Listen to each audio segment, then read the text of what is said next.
الحمد لله وكفى وسلام على عباده الذين اصطفى أما بعد فأعوذ بالله من الشيطان الرجيم بسم الله الرحمن الرحيم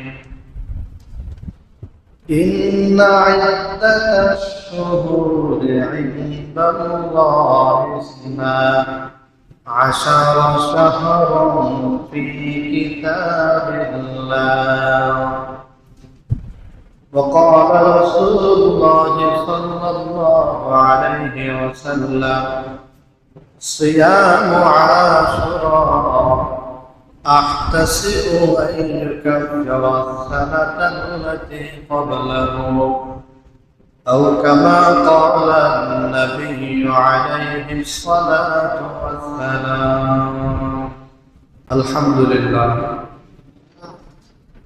আজ পবিত্র মুহররম মাসের ৮ তারিখ মুহররমের ৮ তারিখ আছে আরবি হিজরি সনের শুরু আরবি বছর শুরু হয়েছে আরবি বছরের প্রথম জুমায় আল্লাহ পাক আমাদেরকে মসজিদে আসার তৌফিক দান করেছেন সকলে বলছি আলহামদুলিল্লাহ আরবি বছর এর নাম হচ্ছে হিজরি শুরু হয় মুহররম মাস থেকে শেষ হয় জিলহজ মাসে প্রত্যেকটা সনের একটা ইতিহাস থাকে বাংলা সন ভারত উপমহাদেশের বাদশাহ সম্রাট আকবর থেকে শুরু ইংরেজি সন শুরু হয়েছে খ্রিস্টাব্দ থেকে খ্রিস্টানদের খ্রিস্টাব্দ থেকে ইংরেজি সন শুরু করা হয়েছে আরবি সন থেকে শুরু হয়েছে কিতাবের মধ্যে এসছে যে রাসূল করিম সাল্লাল্লাহু আলাইহি ওয়াসাল্লামের জামানায় মুসলমানরা যে কোনো একটা ঘটনাকে উল্লেখ করে তারা দিন তারিখ মনে করত উদাহরণস্বরূপ অমুক দিন অমুক লোক মারা গেল সেই দিন থেকে আজকে কতদিন হলো এইভাবে তারা হিসাব করত যেমন আমরা হিসাব করি করোনার বছর 2020 একটা বিশাল একটা ঘটনাকে উল্লেখ করে তারা আরবি মাস বছর গণনা করত কিন্তু নির্দিষ্ট কোনো তারিখ হিজরি ছিল না আল্লাহ রসুলের পরে হযরত আবু বকরের খেলাফত তখনও ছিল না হযরত ওমরের খেলাফতের তৃতীয় বছর হযরত ওমরের খেলাফতের তৃতীয় বছর আবু মুসা আল আশআরী সাহাবীর নাম আবু মুসা আল আশআরী তিনি হযরত ওমরের কাছে চিঠি লিখলেন যে রাষ্ট্রীয় কোনো কাজ তারিখ না থাকলে করা যায় না আমাদের দৈনন্দিন কোনো কাজ তারিখ না থাকার কারণে আপনার বেগমের শিকার হয় কষ্টের শিকার হয় তখন হযরত ওমর ফারুক তৎকালীন সময়ে মদিনার বড় বড় সাহাবায়ে কেরামকে একত্রিত করলেন করে জিজ্ঞেস করলেন যে কি করা দরকার আমাদের তারিখ গণনা করতে পারি না যদি করতে হয় তো খ্রিস্টানদের খ্রিস্টাব্দ অনুযায়ী করতে হয় তখন সাহাবায়ে কেরাম পরামর্শ দিল যে আমাদেরকেও আমরা যে মুসলিম একটা জাতি আমাদেরও একটা নির্দিষ্ট বছর তারিখ থাকা দরকার তখন সাহাবায়ে কেরামের মধ্য হতে কেউ কেউ পরামর্শ দিল আল্লাহ নবীর জন্ম সন থেকে আমরা আলাদা তারিখ হিজরি সন শুরু করি কেউ কেউ পরামর্শ দিল নবীজি 40 বছর বয়সে নবুয়ত পেয়েছে এই 40 বছর বয়স থেকে আমরা একটা সন গণনা শুরু করি সর্বশেষ সাহাবায়ে কেরাম পরামর্শ দিল যে না আল্লাহ নবী মক্কা থেকে হিজরত করে মদিনায় গিয়েছেন এই হিজরতকে কেন্দ্র করে আমরা আরবি হিজরি সন গণনা শুরু করি তখন হযরত ওমর ফারুক বললেন হ্যাঁ এটা সুন্দর কথা যে হিজরি থেকে নবীজি যেহেতু হিজরত করেছেন, এই জন্য আমরা হিজরি সন গণনা শুরু করব তখন থেকে। তো কোন কোন মাস আগে হবে? কোন কোন সাহাবায়ে কেরাম বললেন রবিউল আউয়াল মাস আগে হবে, কারণ নবীজি হিজরত করেছেন রবিউল আউয়াল মাসে, আবার রবিউল আউয়াল মাসে নবীজি জন্মগ্রহণ করেছেন, ইন্তেকালও করেছেন রবিউল আউয়াল মাসে। তাহলে মাস খুবই গুরুত্বপূর্ণ। কেউ কেউ বলল রমজান আগে হোক। তখন হযরত আলী তিনি বললেন যে না, মুহররম মাস আগে হলে ভালো হয়, কারণ পৃথিবীর ইতিহাস জড়িত মুহররম মাসের সাথে। অতএব আমাদের আরবি হিজরি সনের প্রথম মাস হবে মুহররম, আর শেষ মাস হবে জিলহজ। তাহলে আরবি হিজরি সনের প্রথম মাস মুহররম, শেষ জিলহজ। আর আরবি হিজরি সন শুরু হয়েছে আল্লাহ রসুলের হিজরত থেকে। এই হলো আরবি হিজরি সনের কিছু কথা। মুহররম মাস যেহেতু আগে, কেন আগে দেওয়া হলো? কারণ এই মুহররম মাসে পৃথিবীর ইতিহাসে 11টি বড় বড় ঘটনা ঘটেছে। কয়টা? 11টা। মুহররম মাসে 11টা পৃথিবীর ইতিহাসে বড় বড় ঘটনা ঘটেছে। আমরা সেই কথাগুলো সংক্ষিপ্তভাবে আমরা বলবো এবং জানব। 1 নম্বর ঘটনা, মুহররম মাসের 10 তারিখ পৃথিবীর ইতিহাসে 1 নম্বর যে ঘটনা ঘটেছে সেটি হচ্ছে আকরামা আল্লাহ পাক রব্বুল আলামিন 10 জন শ্রেষ্ঠ নবীকে মুহররমের 10 তারিখে 10টা কারামত মুআজিজা দান করেছেন। সুবহানাল্লাহ। কয়জন নবীকে? 10 জন নবীকে 10টা কারামাত মুআজিজা দান করেছেন। তো কারামাত মুআজিজা কাকে বলে? আমরা যদি সে কথা বলি অনেক সময় লাগবে। 2 নাম্বার, মুহররমের 10 তারিখে আল্লাহ রাব্বুল আলামিন হযরত আদম নবীর তাওবা কবুল করেছেন। আদম নবীর তাওবা কবুল করেছেন, আমরা সকলেই জানি এই ঘটনা। 3 নাম্বার, মুহররমের 10 তারিখে হযরত নূহ আলাইহিস সালাম কে আল্লাহ পাক মহাপ্লাবন থেকে মুক্তি দিয়ে ওনার যে নৌকা, ওই নৌকাকে তুরস্কের যদি পাহাড়ে স্থির করে দিয়েছেন, লঙ্ঘন করে দিয়েছেন। নূহ আলাইহিস সালামের প্লাবনের সময় 5 মাস তামাম পৃথিবী পানিতে প্লাবিত ছিল। এরপরে আল্লাহ পাক 5 মাস পরে নূহ নবীকে মুক্তি দান করেছেন মুহররমের 10 তারিখ। 4 নম্বর, মুহররমের 10 তারিখে আল্লাহ পাক হযরত মূসা নবীকে ফেরাউনের কবল থেকে মুক্তি দিয়েছেন, আমরা সকলেই জানি। আর মূসা নবীর ঘটনা এমন এক ঘটনা, বললে বলতে মন চায়, শুনলে শুনতে মন চায়। মূসা নবী ফেরাউনকে যখন দাওয়াত দিয়েছেন, ফেরাউন দাওয়াত যখন কবুল করলো না, তখন মূসা নবী যখন সিদ্ধান্ত নিয়েছেন মিশর ত্যাগ করে ফিলিস্তিন চলে যাবেন, ফেরাউনও জানতে পেরেছে। মূসা নবী তার জাতিকে নিয়ে প্রায় 5 থেকে 6 লক্ষ জাতিকে নিয়ে তিনি যখন লোহিত সাগরের কাছে আসতেন, নীল নদ নয়, বহুল প্রচলিত নীল নদ, ভুল কথা, লোহিত সাগর। লোহিত সাগরের কিনারায় যখন আসতেন, পিছনে ফেরাউন। তখন মূসা নবীর জাতি বলল, ইন্না লামুগরাকুন, আমরা তো ধরা পড়ে গেলাম। পিছনে ফেরাউন, সামনে সাগর, আমরা কি করব?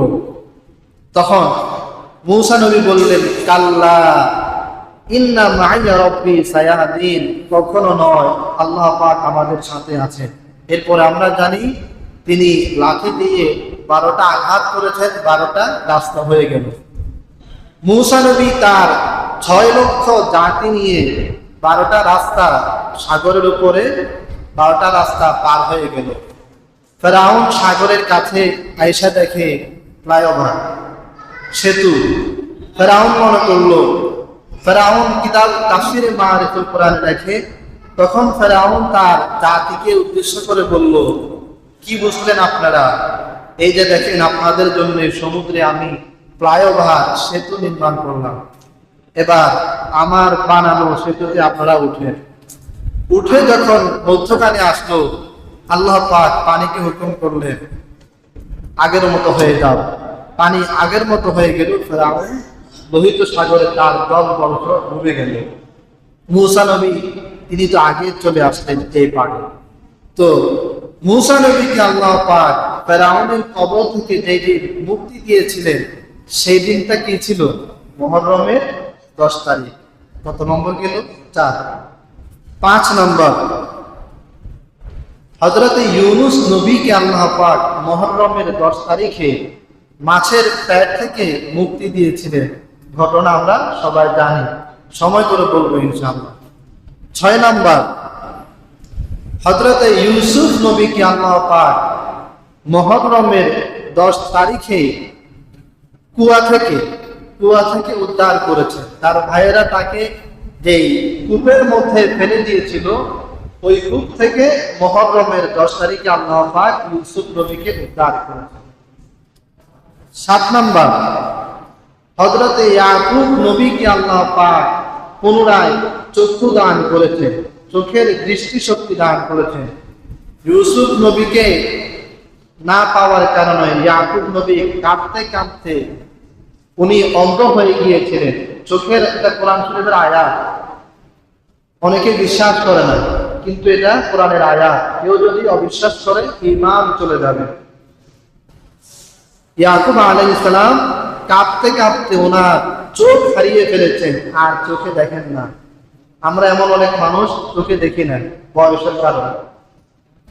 তো আল্লাহ পাক মুহররমের 10 তারিখে ইয়াকুব নবীকে তিনি আবার পুনরায় চোখে শক্তি দান করেছেন। 7 নম্বর হইল। 8 নম্বর,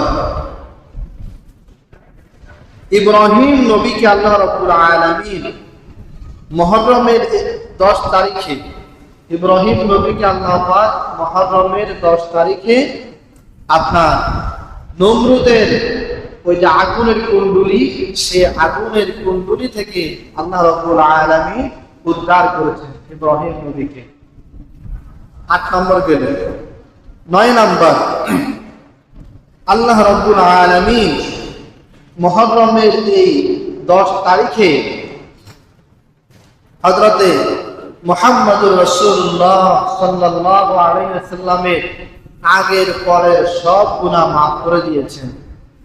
তো নবীজির সব গুনাহ মাফ, এরপর আল্লাহ পাক আল্লাহর নবীর শ্রেষ্ঠত্ব উম্মতের সামনে তুলে ধরবার জন্য, আল্লাহর নবীকে খুশি করবার জন্য ঘোষণা দিয়েছেন, আপনার সব গুনাহ মাফ, তারপরেও আপনাকে খুশি করবার জন্য, আপনার উম্মতকে জানানোর জন্য মুহররমের 10 তারিখে আল্লাহ পাক ঘোষণা দিলেন, আপনার আগে এবং পরের সব গুনাহ মাফ। সুবহানাল্লাহ। কত নম্বর গেল? 9 নম্বর। 10 নম্বর, মুহররমের 10 তারিখে আল্লাহ রাব্বুল আলামিন হযরতে দাউদ নবীর তাওবা কবুল করেছেন, দাউদ আলাইহিস সালামের। 11 নম্বর, মুহররমের 10 তারিখে আল্লাহর হাবিব সাল্লাল্লাহু আলাইহি ওয়াসাল্লামের পৌত্র, ওনার নাতি হযরত হুসাইন রাদিয়াল্লাহু আনহু কারবালার ময়দানে শাহাদাত বরণ করেছেন। তাহলে মুহররমের 10 তারিখে কয়টা ঘটনা ঘটেছে? 11টা। আমরা আরো অনেক, আমি 11টা নোট করলাম। যদি সংক্ষেপে বলি তাহলে 1 নাম্বার, মুহররমের 10 তারিখে আল্লাহ পাক 10 জন নবীকে 10টা কারামত দান করেছেন। 2 নাম্বার, মুহররমের 10 তারিখে আল্লাহ পাক হযরতে আদম নবীর তাওবা কবুল করেছেন। 3 নাম্বার, মুহররমের 10 তারিখে আল্লাহ পাক হযরতে নূহ নবীর প্লাবন বন্ধ করে পৃথিবীকে মহাপ্লাবন থেকে মুক্তি দিয়েছেন। 4 নাম্বার, মুহররমের 10 তারিখ আল্লাহ পাক হযরতে মূসা নবীকে ফেরাউনের কবর থেকে মুক্তি দিয়েছেন। 5 নাম্বার, মুহররমের 10 তারিখে আল্লাহ পাক ইউনূস নবীকে মাছের পেট থেকে উদ্ধার করেছেন। 6 নাম্বার, মুহররমের 10 তারিখ ইউসুফ নবীকে আল্লাহ পাক কূপ থেকে কুয়া থেকে উদ্ধার করেছেন। 7 নাম্বার, হযরতে ইয়াকুব নবীকে মুহররমের 10 তারিখ আল্লাহ পাক চক্ষু আবার পুনরায় দান করেছেন। 8 নাম্বার, হযরতে ইব্রাহিম নবীকে আল্লাহ পাক মুহররমের 10 তারিখে নমরুদের কুণ্ডলী থেকে মুক্তি দান করেছেন। 9 নাম্বার, মুহররমের 10 তারিখে আল্লাহ পাক আমাদের নবীর আগের এবং পরের সব গুনাহ মাফ করে দিয়েছেন। 10 নাম্বার, মুহররমের 10 তারিখে আল্লাহ পাক হযরতে দাউদ নবীর তওবা কবুল করেছেন। 11 নাম্বার, মুহররমের 10 তারিখে আল্লাহ রাব্বুল আলামিন মুহররমের 10 তারিখে হযরতে হুসাইন রাদিয়াল্লাহু আনহু কারবালার ময়দানে শাহাদাত বরণ করেছেন। দ্রুত বললাম 11টা। মুহতারাম হাজিরিন, 11 নম্বর যেটা হযরত হুসাইন রাদিয়াল্লাহু আনহু কারবালার ময়দানে শাহাদাত বরণ করেছেন। সংক্ষেপে আমরা বলি, এই ঘটনা শোনা জানা আমাদের সকলের দায়িত্ব এবং কর্তব্য। হযরত হুসাইন রাদিয়াল্লাহু আনহু আল্লাহ রাসূলের নাতি দৌহিত্র। আল্লাহর হাবিবের ইন্তেকালের পরে খলিফা হয়েছেন হযরত আবু বকর, ওনার পরে খলিফা হয়েছেন হযরত ওমর, ওনার পরে খলিফা হয়েছেন হযরতে উসমান, তারপরে খলিফা হয়েছেন হযরতে আলী, তারপরে খলিফা হয়েছেন হযরত আলীর বড় ছেলে হযরত হাসান রাদিয়াল্লাহু আনহু। হযরত হাসান রাদিয়াল্লাহু আনহু 6 মাস তিনি খলিফা ছিলেন, খেলাফত রাষ্ট্র পরিচালনা করেছেন। 6 মাস পরে হযরত হাসান তিনি স্বেচ্ছায় রাসূলের আরেকজন সাহাবী আমিরে মুআবিয়াকে তিনি খেলাফত দান করেন। তিনি বললেন, আমার পক্ষে সম্ভব হচ্ছে না, আপনি খেলাফত আপনি পরিচালনা করেন। তখন শুধু এক দেশে খেলাফত ছিল এমন নয়, গোটা মধ্যপ্রাচ্য, ইরান, ইরাক, তুরস্ক, জর্ডান, লেবানন, সিরিয়া, ফিলিস্তিন, সৌদি আরব, মিশর, এই সব রাষ্ট্রগুলো একসাথে মুসলিম খেলাফতের অধীনে ছিল। সব রাষ্ট্রে একসাথে ইসলামী খেলাফত ছিল আর একজন খলিফা ছিল। হযরত হাসান যখন আমিরে মুআবিয়াকে খেলাফত দান করেছেন, তিনি লাগাতার 20 বছর রাষ্ট্র পরিচালনা করেছেন, অনেকগুলো রাষ্ট্র, একটা না। 20 বছর পরে হযরতে আমিরে মুআবিয়া ইন্তেকাল করেছেন। ওনার ইন্তেকালের পরে তখন খলিফা নিযুক্ত হন ওনার ছেলে ইয়াজিদ। কিতাবের মধ্যে লেখে যে ইয়াজিদ কে হযরত আমিরে মুআবিয়া খলিফা নিযুক্ত করেছিলেন, কারণ তখন তিনি ভালো ছিলেন। কিছু মানুষ থাকে একটা সময় ভালো থাকে, পরে খারাপ হয়ে যায়, হয় না? হয়। আমিরে মুআবিয়া ইয়াজিদকে খেলাফতের দায়িত্ব দিয়ে তিনি ইন্তেকাল করেছেন। ইয়াজিদ খলিফা হয়েছেন, কিন্তু তিনি সাহাবী নন, সাহাবীর ছেলে। ইয়াজিদ এই গোটা মধ্যপ্রাচ্য, যে কয়েকটা রাষ্ট্রের নাম বললাম, গোটা মধ্যপ্রাচ্যের তিনি খলিফা। তিনি খলিফা হয়ে দেখলেন মদিনার বড় বড় কয়েকজন সাহাবী তাকে মানেন না, তার খেলাফত মানেন না। তন্মধ্যে উল্লেখযোগ্য হযরত হুসাইন রাদিয়াল্লাহু আনহু ইয়াজিদের খেলাফত তিনি মানেন না। তিনি দেখলেন তাম পৃথিবী তাকে মানে, কিন্তু হুসাইন যদি না মানে তার খেলাফত 2 দিনও টিকবে না, 2 দিনও টিকবে না, কারণ তিনি আল্লাহ রাসূলের নাতি। হুসাইন কেন মানেন না?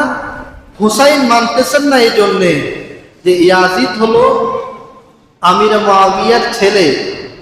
এখন ছেলে যদি খলিফা হয়, পরবর্তীতে বাপের পরে ছেলে, এইভাবে চলতে থাকবে।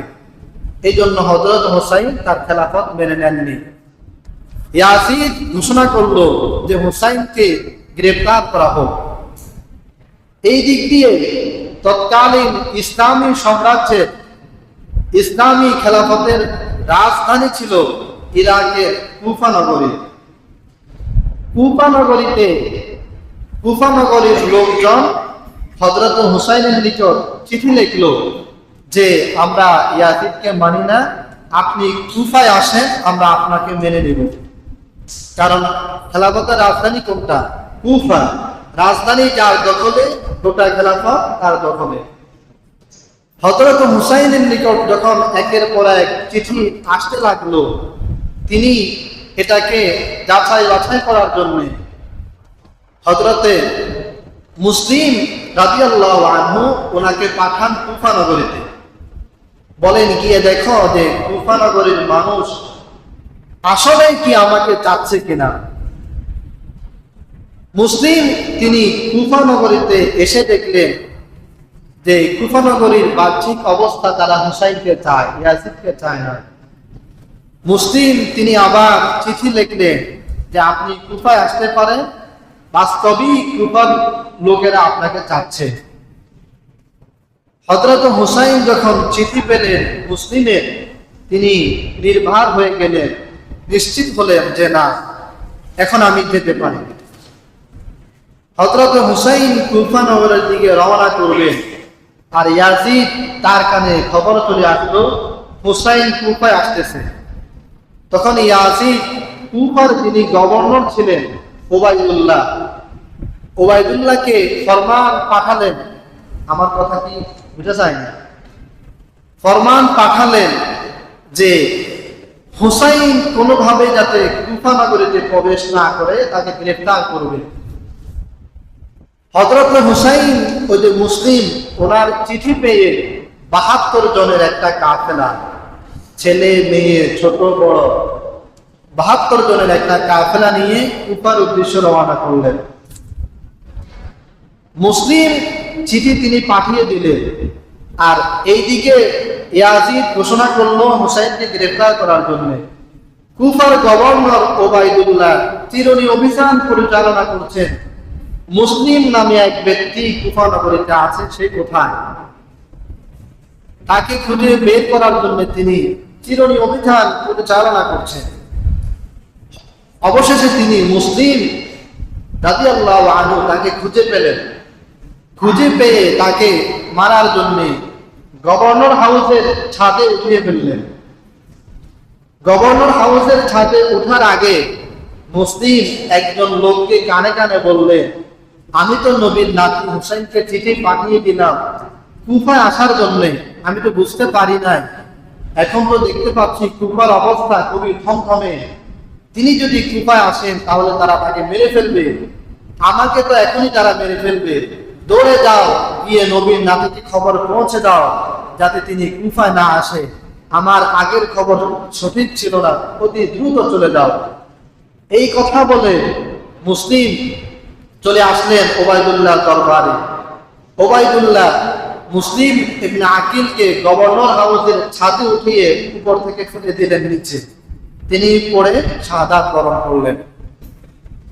যে লোককে মুসলিম মরার আগে খবর পাঠিয়েছেন তাকেও ওবায়দুল্লাহ গ্রেফতার করে ফেললেন। ফলে হুসাইনের নিকট আর খবর দেওয়ার কোনো সুযোগ নাই। হযরত হুসাইন যখন কুফার প্রবেশ দ্বারে যখন আসলেন, তখন ওবায়দুল্লাহ তাকে অবরোধ করলেন, বললেন কোনোভাবেই কুফা নগরীতে প্রবেশ করা যাবে না। হযরত হুসাইন বললেন, কেন কুফা নগরীতে প্রবেশ করা যাবে না? ওবায়দুল্লাহ ছিলেন পৃথিবীর ইতিহাসের নিকৃষ্ট এক দাজ্জাল, নিকৃষ্ট এক ব্যক্তি, নামে মুসলিম অন্তরে অমুসলিম, পাষাণ দিলের অধিকারী ছিলেন। বাঘ বিতণ্ডায় যখন হুসাইনকে কুফায় প্রবেশ করতে দিচ্ছে না, তখন হুসাইন রাদিয়াল্লাহু আনহু 3টা প্রস্তাব করলেন। কয়টা প্রস্তাব? 3টা। 1 নাম্বার, আমাকে আবার মদিনায় ফিরে যেতে দাও, যেখান থেকে আমি আসছি সেখানে আমাকে আবার ফেরত যেতে দাও। 2 নাম্বার, আমাকে ইয়াজিদের সাথে দেখা করতে দাও। 3 নাম্বার, আমাকে অন্য কোনো দেশে চলে যেতে দাও। এই 3টার কোনো একটা আমাকে করতে দাও। কিন্তু ওবাইদুল্লাহ তিনি ইয়াজিদের সাথে সাক্ষাৎ করতে দেয় না, মদিনায়ও ফেরত যেতে দেয় না, অন্য কোনো রাষ্ট্রেও যেতে দেয় না। এক পর্যায়ে বাক বিতণ্ডা হতে হতে হযরত হুসাইন আগাতে আগাতে চলে আসলেন কারবালার ময়দানে। কারবালার ময়দানে যখন তিনি আসলেন তখন ছিল 9 মুহররম, 10 মুহররমের আগের দিন। আল্লাহ, 9 মুহররম হযরত হুসাইন রাদিয়াল্লাহু আনহু কারবালার ময়দানে তিনি ঘুমালেন রাত্রে। স্বপ্নে দেখে রাসূল করিম সাল্লাল্লাহু আলাইহি ওয়াসাল্লাম তাকে আহ্বান করছে আল্লাহর হাবিবের সাথে সাক্ষাৎ করার জন্য। 10 মুহররম সকালবেলা তিনি ফজরের নামাজ জামাতের সাথে আদায় করলেন। আদায় করে তিনি দেখলেন ওবাইদুল্লাহ 4500 সৈন্যবাহিনী নিয়ে হযরত হুসাইনকে ঘিরে ফেলেছে। হযরত হুসাইন বললেন যে মায় আয়া নেহি হো, আমি তো এখানে তোমাদের সাথে যুদ্ধ করতে আসিনি। মুঝে কো ফাওয়ালো মুসাফির না সমঝো, আমি তো এখানে যুদ্ধ করতে আসিনি, আমি এসেছি তোমাদের সাথে দেখা করবার জন্য। তাহলে কেন আমার সাথে যুদ্ধ? যুদ্ধ যদি আমি করতামই তবে মদিনায় তো 72 জন লোক নয়, আমি নিয়ে আসলাম মাত্র 72 লোক। আমি যদি ঘোষণা করতাম মদিনার তামাম মক্কা মদিনার মানুষ আমার সাথে চলে আসতো, তোমরা তো লেবাসে মুসলিম, তোমাদের সাথে আমার কিভাবে যুদ্ধ হবে? এক পর্যায়ে ওবাইদুল্লাহ এবং আরেকজন সৈন্য ছিল, নাম তার শিমার। কি নাম? শিমার। নামগুলো আমরা মনে রাখবো। তৎকালীন খলিফার নাম ছিল ইয়াজিদ। কুফা নগরীর গভর্নরের নাম ছিল ওবাইদুল্লাহ, আর তার প্রধান সেনাপতি ছিল শিমার। এই শিমার উপস্থিত লোকজনকে বলল, তীর নিক্ষেপ করো। এখন তো আমরা মিসাইল মারি, তাই না? মিসাইল নিক্ষেপ করি। তৎকালীন সময় তো মিসাইল ছিল না, তীর ছিল। তীর নিক্ষেপ করতো, চতুর্পাশ থেকে তীর নিক্ষেপের কারণে হযরত হুসাইন রাদিয়াল্লাহু আনহুর 72 জনের 71 জন শাহাদাত বরণ করলো, শহীদ হয়ে গেল কারবালার ময়দানে। সর্বশেষ হযরত হুসাইন একা। হযরত হুসাইনকে মারার জন্য অনেকেই সাহস করতেছে না, কারণ নবীর নাতি, সাহস করছে না। এক পর্যায়ে শিমার যখন দেখলেন যে অনেকে ভয় পাচ্ছে হুসাইনের গায়ে আঘাত করার জন্য, শিমার সাথে সাথেই বলল, তীর নিক্ষেপ করলো হুসাইন রাদিয়াল্লাহু আনহুর শরীরে। সাথে সাথেই হযরত হুসাইন কারবালার ময়দানে সেখানে পড়ে গেলেন। হুসাইন যখন তীরের আঘাতে পড়ে গেলেন তখন শিমার হুসাইন রাদিয়াল্লাহু আনহু বুকের উপরে বসে ওনার দেহ থেকে মাথা কেটে আলাদা করে ফেললেন। কারবালার ময়দানে হযরত হুসাইন রাদিয়াল্লাহু আনহু শাহাদাত বরণ করলেন। মুহতারাম হাজিরিন, এই হলো কারবালার সংক্ষিপ্ত কথা, অতি সংক্ষিপ্ত। হযরত হুসাইনের হত্যার সাথে যারা জড়িত, 1 নম্বরে ইয়াজিদ, 2 নম্বর ওবাইদুল্লাহ, 3 নম্বর শিমার, এরপর আরো অনেকজন। কিতাবের মধ্যে লেখে এরপরে 4 বছরের মাথায় একটাও আর পৃথিবীতে জীবিত ছিল না, সবগুলো মারা গিয়েছিল।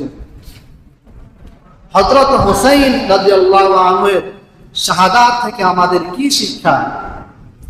1 নম্বর শিক্ষা যে হযরত হুসাইন তাবেদার, গোলাম, ইয়াজিদ, ওবাইদুল্লাহ, শিমার তাদের কাছে মাথা নত করেনি। তিনি লড়ে গেছেন, শাহাদাত বরণ করেছেন, কিন্তু মাথা নত করেনি। অতএব আমাদের 1 নম্বরের শিক্ষা, আমরাও কোনো তাগুত, কোনো তাবেদার, কোনো অপশক্তির কাছে কখনোই মাথা নত করব না। 2 নম্বরের শিক্ষা, হযরত হুসাইন রাদিয়াল্লাহু আনহু তিনি শাহাদাতকে আলিঙ্গন করেছেন, শাহাদাত বরণ করেছেন। আমরাও আমাদের জীবনে শাহাদাতের মৃত্যু, শাহাদাতের কামনা করব, আমাদের মওত যেন শাহাদাতের মওত হয়। মুহতারাম হাজিরিন, হযরত হুসাইন যেই দিন কারবালার ময়দানে শাহাদাত বরণ করেছেন, সেই দিনটা ছিল 10 মুহররম, আশুরার দিন। অতএব আজকে আমাদের মুহররমের 8 তারিখ, আগামীকাল 9, রবিবার 10 তারিখ। তাহলে 10 মুহররম আশুরার দিন হচ্ছে আগামী রবিবার। আগামী রবিবার 10 মুহররম আশুরার দিন। এই আগামী রবিবারে আমাদের জন্য 2টা করণীয় আছে। কয়টা? 2টা। 1 নম্বর, রাসূল করিম সাল্লাল্লাহু আলাইহি ওয়াসাল্লাম বলেন, সিয়ামু আশুরা আহতাসিবু ইনদাল্লাহ আন ইউকাফিরা সানাতাল্লাযী ক্বাবলাহু। কেউ যদি মুহররমের 10 তারিখ আশুরার দিন একটা নফল রোজা রাখে, আল্লাহ পাক তার পূর্বের 1 বছরের গুনাহ মাফ করে দেবেন। সুবহানাল্লাহ। আরেক হাদিসের মধ্যে আল্লাহর হাবিব সাল্লাল্লাহু আলাইহি ওয়াসাল্লাম সাহাবায়ে কেরামকে আদেশ করেছেন 10 মুহররম আশুরা রোজা রাখার জন্য। অতএব আমরা সকলেই চেষ্টা করব 10 মুহররম আশুরা রোজা রাখার জন্য। 2 নম্বর করণীয়, 10 মুহররম আশুরা হচ্ছে আমাদের মুসলমানদের তাওবা করার দিন। তাওবা করা। এক সাহাবী প্রশ্ন করলেন, ইয়া রাসূলুল্লাহ, আইয়ু শাহরিন তা'মুরুনি আন আসুমা বাদা শাহরি রমাদান? রমজানের পরে কোন মাসে আমি নফল রোজা রাখতে পারি, আপনি আমাকে বলেন। নবীজি বললেন, শাহরুল্লাহিল মুহররম, মুহররমের 10 তারিখে তুমি নফল রোজা রাখো। কয় তারিখে? 10 তারিখে। কেন? আল্লাহর নবী বলেন, তাওয়াল্লাহু ফীহি আলা কওমিন ওয়া ইয়াতুবু আলা কওমিন আখারিন। মুহররমের 10 তারিখে আল্লাহ পাক অসংখ্য জাতির তাওবা কবুল করেছেন। কিয়ামত পর্যন্ত অসংখ্য জাতির, অসংখ্য মানুষের তাওবা আল্লাহ পাক মুহররমের এই 10 তারিখে কবুল করবেন। এই জন্য মুহররমের 10 তারিখে আমাদের দ্বিতীয় করণীয় হচ্ছে তাওবা করা। তাওবা কি জিনিস? যে আমরা আমাদের সকল গুনাহের জন্য একটু দোয়া করব আল্লাহ পাকের কাছে, এতটুকু। এর নাম তাওবা। শুধু দোয়া করব, এর নাম কি? তাওবা। যে রব্বুল আলামিন আমাদের জীবনের সব গুনাহ মাফ করে দেন, বাস তাওবা হয়ে গেল। মুহতারাম হাজিরিন, তাহলে 10 মুহররম আশুরা কোন দিন? আগামী রবিবার। আগামী রবিবার 10 মুহররম আশুরা। আমাদের করণীয় কয়টা? 2টা।